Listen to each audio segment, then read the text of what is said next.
Hey everyone, and welcome back to another industry report. What do you own, and what can you do with your game library? Why are so many in the industry seeking to block you from renting hardware to play your games on? Well, the developer of The Long Dark, an excellent game by the way, did tweet to announce that they are pulling their game from GeForce Now, something we've seen even from big publishers. Turns out Nvidia didn't ask for their permission to put the game on the platform, if it is even that. The tweet apologized to those disappointed and said to send complaints to Nvidia, not the devs. And then the key statement, devs should control where their games exist. Now, if we're talking about xCloud or Stadia, full-on platforms with their own store, then sure, I totally agree with the Long Dark dev. But given that GeForce Now is effectively just renting another computer to play your own games on, is that really fair? Why can you not rent a virtual machine to play your Steam library on? Yes, today we're getting into some fairly deep stuff. Now, if you're new here then hello, we're a narrative game studio working on our first release. There are more details on the mailing list down below, and we also do 6 game industry news and analysis videos per week. So subscribe for more of that good stuff, and hit that like button to help us out with the algorithm. Seriously, it really does help. We thank you for it. And let's get going. With this story, I think some would say yes to the Long Dark dev, others would say no, and really, there's some truth to both sides here. The conversation is mostly civil, but checking the replies to their tweet certainly does show, well, a lot of disagreement on what GeForce Now actually is. Like their tweet says, the developer believes that GeForce Now is a platform, right? A platform providing access to their game without their approval. And that's really the crux, I think, of why they're pretty pissed off at the situation, or at least it seems so. Now, their distribution agreement, that's with Valve, so surely it's between them and Valve to really work out who gets to play their game and where, right? Legally, a statement like that could actually hold up, but there are specifics here, technical specifics that make it awkward, since Nvidia, technically could be redistributing game software without a license. Why do I say that? Well, for their supported games, they already have the install ready to go on their servers, which is pretty different from letting you just, log into a VM and then download it, right? That's not the whole story though. There's actually more here, because at the core, GeForce Now is not a platform. It is a service, right? You don't actually play your games on GeForce Now. You play your games on Steam through GeForce Now. It's easy to make the comparison to simply just playing on other hardware. Now that's an obvious win in favor of GeForce Now, as it's not like the developers could start licensing games for use on specific graphics cards or with specific accessories. Right?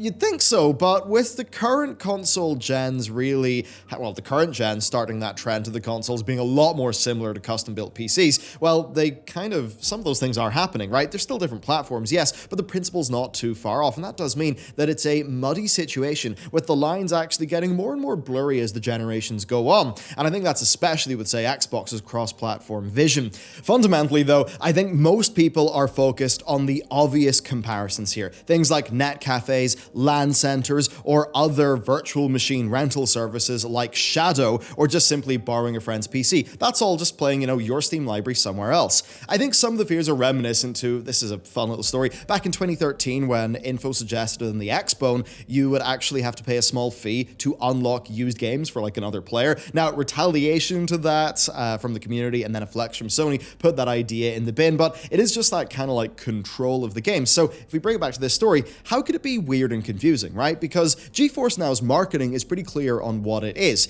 However, GeForce Now's marketing also glorifies itself and tries to look bigger than it is. The marketing suggests it's, something more than just a rent access to our PC, which is what, say, Shadow is. Now, that's not necessarily a negative point, but it does obscure Nvidia's best defense here. If you're not inclined to know what a virtual machine is or how it works, then it's just not that clear. Now, some of this might also be confusion from, say, Stadia, because it's both a combination of a platform and a service. Yes, it runs games on VMs on its own hardware, but you need to own games for it as a platform. That's a lot less like having access to just a PC in the cloud that you can log into your Steam account on. I actually think one point of consumer confusion is that streaming services in TV and movies, they very much are streaming the service, but then also access to the content, and it all comes sort of bundled in one thing, which is very different to, say, having, a Plex server or paying for something like that, which really is just hosting your own content for your own viewing, which I think is a little bit more similar to the, GeForce Now situation. So I think this means that at first, the long dark problem seems like a misunderstanding, or maybe at worst, some ignorance of what GeForce Now actually is.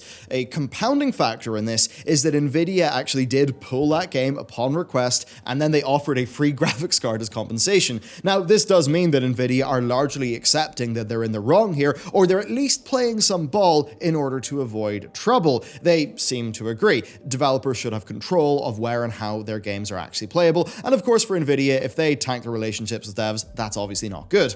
Overall though, the reasons for the long dark seem to be more down to the perceived lack of incentives and the involvement of Nvidia as a third party. So the dev claims that the crux of the issue here is that they were not asked permission beforehand.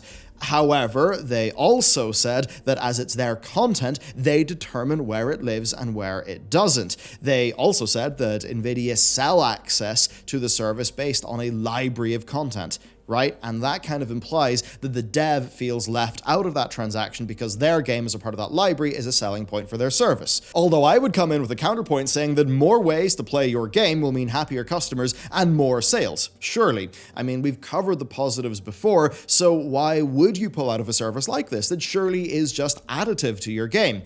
Well, as we discussed before, it could be that there are loads of services out there and they'd rather strike a deal to actually sell content to a platform. And while that's not ideal for customers, it undoubtedly is something that you can do and you can make a very valid business case for. And while a lot of people would like to pretend this side doesn't matter, there's a business side to making games, and it really does have to be contended with. While big publishers surely do have the resources to maybe start their own platforms and services, smaller devs don't have that luxury, but what they do have is content. And being real here, when you've got all of these services fighting with each other for content, giving your game to a platform or a service for free, yeah, you could see that as just throwing your money away, right? We're going to see more of this in the future, I think, with xCloud reported to add PC game support soon, a lot of things like that. We'll probably see, deals drawn up with Xbox, be that, publishing in general, or for Games Pass, that maybe would also include xCloud as a part of the publishing terms. I mean, we already know that Microsoft pay handsomely with very good, pro dev terms for Game Pass access, so money covering xCloud too, that's probably what developers will want. Luckily though, Xbox don't seem to focus on the exclusives route, but,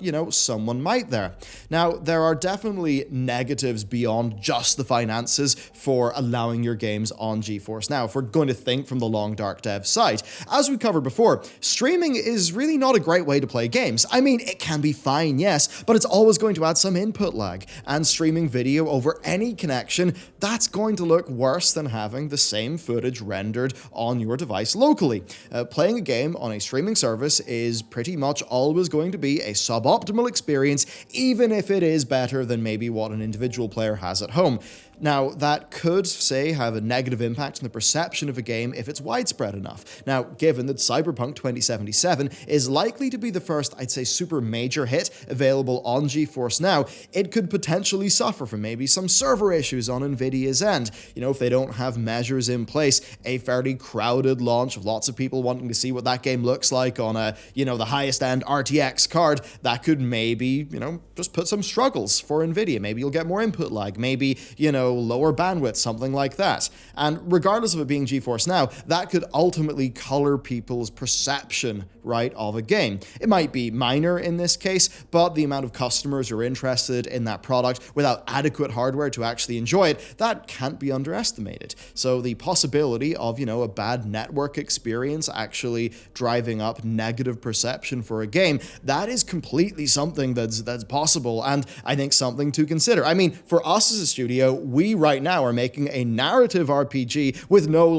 Twitch controls, right? It's not like a shooter or anything. So I think our game would be totally fine streamed. But I'll say this, if I was making a fast-paced action game, I'd certainly think twice before selling it to people, selling people a version of the game that is not reflective of its full quality, right? On a streaming service where the input lag would make the experience worse.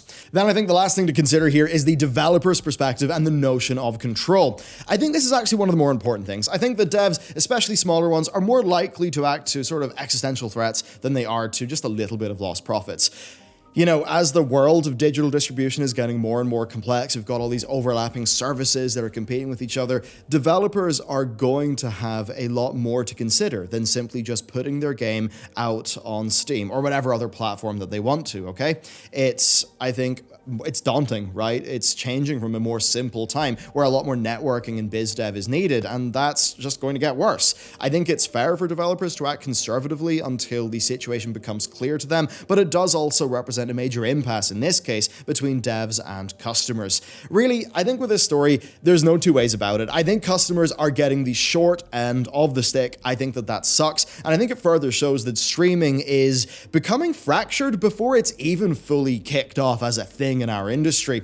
The process of accessing a game that you've bought, as the sort of line between devices blurs, that's not always going to be obvious. It's going to be held back by publishing and licensing agreements between developers and other different services. And I think, to put it a bit harshly, this could be another stage in your rights to digital ownership being de facto stripped away by, what actually happens. I think for me, the principle's really clear here. Purchasing a game should allow you to play that version of that game on whatever hardware that version of that game runs on. That means that I think a virtual machine renting service like GeForce Now is fine and should be treated very differently to a full platform like Games Pass and xCloud or maybe Stadia. I think chances are devs will need to adapt to this stuff as time goes on, and as much as I think the dev angle is fair to consider and important so we all understand what's going on, and I do empathize with the lack of control felt by the long dark devs, I think this also does feel like if customers kind of give a few inches here, maybe to the indie publishers, I think the big publishers could come in and really step a mile, because there's probably nothing they want to do more than to carve up access to their games and sell those distribution agreements to the big platforms and, do all of that stuff. The kind of thing where it's like, look, it's what we've seen with streaming in other mediums before, right? Netflix comes along, everyone's happy, but then suddenly everyone's got a streaming service, content gets pulled from streaming services, and we're right back to the problem that I think especially the Americans had with cable television, where, they're just back to having loads of different services and bundles, and it's really expensive and messy, which ultimately isn't ideal for the consumer and might be what will happen here. Overall, though, for me, I'm just going to keep on hitting home this point of digital ownership, and I think the fundamental difference with this just being renting a virtual machine. I think for people who understand this from a more technological perspective, yeah, it seems like a bit of a silly situation because it's just renting a damn machine that is somewhere else and getting a video of it sent to you. A bit wild. Anyway, let me know, what do you think about this? And for you, GeForce Now being an additive thing, ideally on top of your existing Steam library, is that something you'd use? When would you use it? Why would you use it? Let me know. Check out the other videos on our channel. And with that, I'll see you next time.